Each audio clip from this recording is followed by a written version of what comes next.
Dahil sa demonyo, kaya yung mga damit tayo, di ba? Kaya mas mabait talagang demonyo. Kasi yun, si Cristo o si Diyos o ang demonyo. Diyos. Diyos, di ba? O, sige.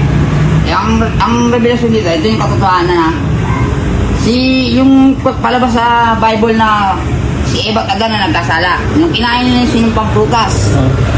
Diba, kinain nila. Yung kinain nila yung utos ng masanas, sinunod nila. Nakadamit sila, hindi. Diba, hindi. Nakaubad sila, diba? Pero nung kinain na nila yung masanas, tsaka sila nagkadamit, diba? Kaya ang mas maganda yung demonyo. Dahil ibig sabihin, ayaw lang ng demonyo na magkaroon tayo ng... Ang pangit nga namin, isipin mo kung hindi sila gumawa ng kasalanan. Yung tao ngayon, puro nakubot-tubad, di ba? Ang laswa. Pero naisip siguro ng demonyo na bibigyan niya ng kasuotan tayong mga tao. Kaya pinakain niya yun. Ito ngayon, dahil sa demonyo, kaya yung mga damit tayo, di ba? Kaya mas mabait talagang demonyo. Iniisip ng taong ito na mas mabuti ang demonyo kaysa sa Diyos dahil daw doon sa prutas na kinain ni Adan at Eva, dahil kung hindi nila kinain yun, hindi daw magkakadamit ang sangkatauhan. At by the way, hindi po yun mansanas, kundi yun yung punong kahoy na nakakaalam ng mabuti at masama. At sa pagkakataong yun, kung si Adan at Eva hindi nila kinain yung prutas na yun, mga kaibigan, mga kapatid, ang sangkatauhan ngayon, kahit hindi po yan magdamit, hindi po tayo magkakaroon ng kalaswaan sa ating isipan dahil namulat lamang po ang tao sa kasalanan nung sila ay kumain na ng punong kahoy na makakaalam ng mabuti at masama. Ibig sabihin, nung hindi pa nila kinakain yung bunga ng punong kahoy na yun, hindi pa po pumapasok sa kanilang kaisipan yung kalaswaan. Nangyari lang po yan nung pumasok na yung kasalanan sa sangkataon. Ayon sa Romans chapter 5 verse 12 na dahil sa isang tao ay pumasok ang kasalanan sa sanlibutan at dahil sa kasalanan ay ang kamatayan at lahat po ng tao ay makakaranas ng kamatayan. Kaya po nagkaroon ng kalaswaan ay dahil po sa kasalanan. Ang Diyos pati, ang Diyos, diba sabi, pag ang utos ng Diyos, ginabak mo, gagabaan ka. Pag yung utos niya, sinuway mo, hindi mo sinunod, paparusahan ka, diba? Pero ang demonyo, pag ang utos niya, hindi niya sinunod, baliwala lang yun. Hindi gaganti yun. Hindi gaganti yung demonyo, hindi mo sinunod, okay lang yun. Pero pag sinunod mo utos ng demonyo, para sa'yo din yun, liligaya ka pa rin, diba? Pero ang Diyos, pagka sinuway mo lang sa utos, pagantihan ka na. Dito ang kanyang kamalayan na pag ikaw ay hindi sumunod sa mga palatuntunan ng Diyos, sa mga utos ng Diyos ay mapapahamak ka. Yes, may katotohanan naman ang bagay na yan. Dahil ang mga taong hindi sumusunod ayon sa kalooban ng Diyos ay talagang napapahamak yan. Dahil ayaw ng Diyos ang kanyang mga anak ay mapahamak. Pero yung sinasabi niya na pagka hindi mo naman sinunod si Satan o kung sundin mo man si Satan ay wala naman mangyayari. Kaibigan ko minamahal, yan yung pinaka-delikadong pag-iisip na meron ka kung yan yung ilalagay mo sa iyong kukote. Dahil hindi mo nalalaman kung anong balak ng dyablo sa sangkatauhan. Ang gusto ng dyablo sa bawat tao ay mapahamak. Kaya gusto niyang ilayo ang tao sa kalooban ng Diyos dahil ang gusto niya ay magkasama-sama lahat ng mga taong hindi mananampalataya ng Panginoong Jesucristo sa impyerno kasama niya doon na nasusunog. Dahil sasabihin ko po sa inyo, hindi po naghahari si Satan pagdating sa impyerno, kundi para sa kanya yung impyerno at doon sa mga anghel na nag-aklas sa Panginoon at yung tao dinadamay lang ng dyablo. Kaya ang mga tao magaan lang ngayon pagdating sa kasalanan at nag-e-enjoy pa tulad ng nga lang nung sinabi niya na parang wala lang, papaboran ka pa ni Satan kay sumunod ka kay hindi sa gusto niyang mangyari sa iyong buhay. Kaibigan, yan talaga yung taktika ng dyablo. Kaya kahit anong gawin mong kasamaan sa mundo, para bang tila okay lang. Pero ang dulo niyan ay ang kapahamakan. Yung ginawa ng Ten Commandments, yung pinababa niya si yung si Moises, ano sabi niya? Bumaba ka nagkakasala na sila. Ginawa niya, pinagsabog niya yun, binato niya yung 10 utos, sumabog, ang dami namatay.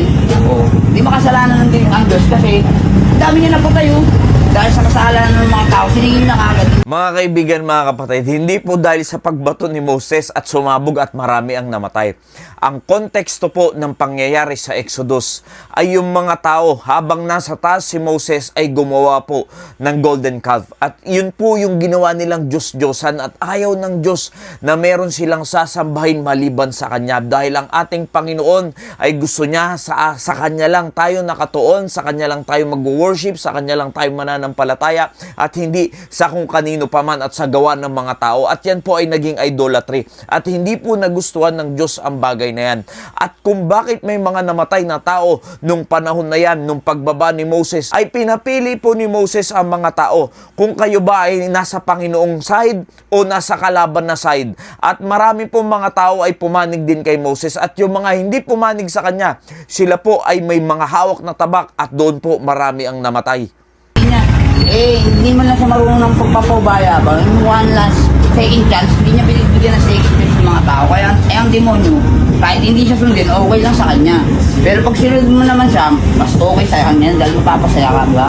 Alam nyo, nakakalungkot sa konsepto ng ganitong pag-iisip na tila ba ang Diyos ay hindi merciful, ang Diyos ay walang biyaya para sa atin. Alam nyo po, hindi lang second chance, hindi lang third chance ang binibigay ng Diyos sa sangkatauhan.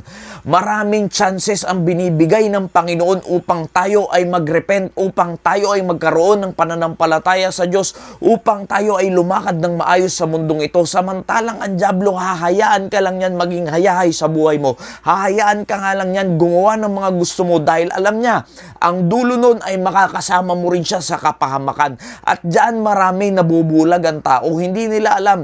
Yan yung taktika ng dyablo na mag-enjoy ka lang sa buhay na ito dahil alam naman niya ang ending mo. Ikaw, hindi mo nalalaman dahil hindi mo alam yung sinasabi ng Biblia.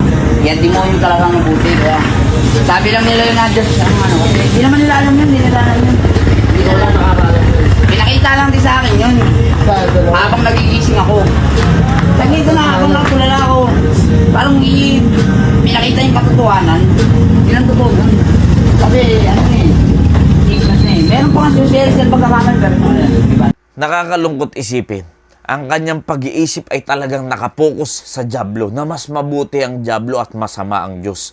Biruin mo, sa lahat ng kabutihan ng Diyos at humihinga pa siya, kumakain pa siya, may lakas pa siya, ay mas papaboran niya yung kaaway ng Diyos kaysa sa nagbibigay sa kanya ng lakas araw-araw, yung nagbibigay sa kanya ng hininga na ginawa ng Diyos, yung nagbibigay sa kanya ng buhay na gawa ng Diyos. Alam nyo mga kaibigan, mga kapatid, lalo na dito sa gumawa ng video na ito, kung talagang masama ang Diyos, kung talagang hindi mabuti ang Diyos, alam nyo ba, wala na tayo sa mundong ito.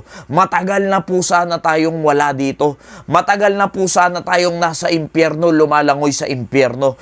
Matagal na po tayong nagsasaper sa impyerno. Pero dahil sa habag at biyaya ng Diyos ay nananatili tayong buhay at may pag-asa pa na magkaroon ng pananampalataya sa ating Panginoong Jesucristo.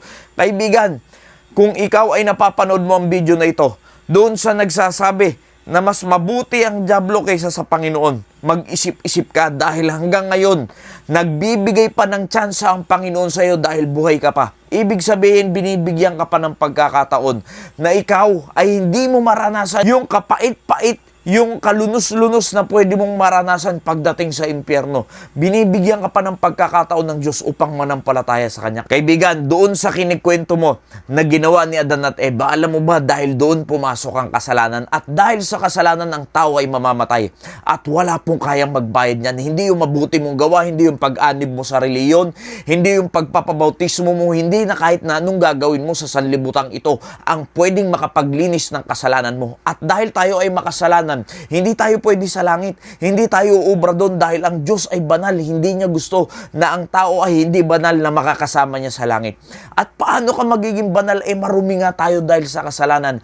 Magiging banal ka, magiging righteous ka, aariin kang ganap ng Diyos kung ikaw ay mananampalataya sa ating Panginoong Jesucristo dahil siya yung nagbayad sa ating mga kasalanan. Yung kanyang banal na dugo, yung tumigis doon sa krus ng Kalbaryo, yun pong dugong yun ang naglinis sa ating mga kasalanan. Ang kailangan lang gawin ng tao ay manampalataya sa ating Panginoong Jesucristo ng buo sa kanyang puso at diyan mararanasan niya ang tunay na kaligtasan na ipinagkakaloob ng Diyos sa bawat isa sa atin. Kaibigan, hindi pa huli ang lahat.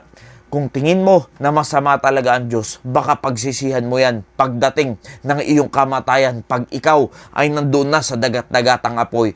Habang may oras ka pa, isipin mo kung gaano kabuti ang Diyos ngayon.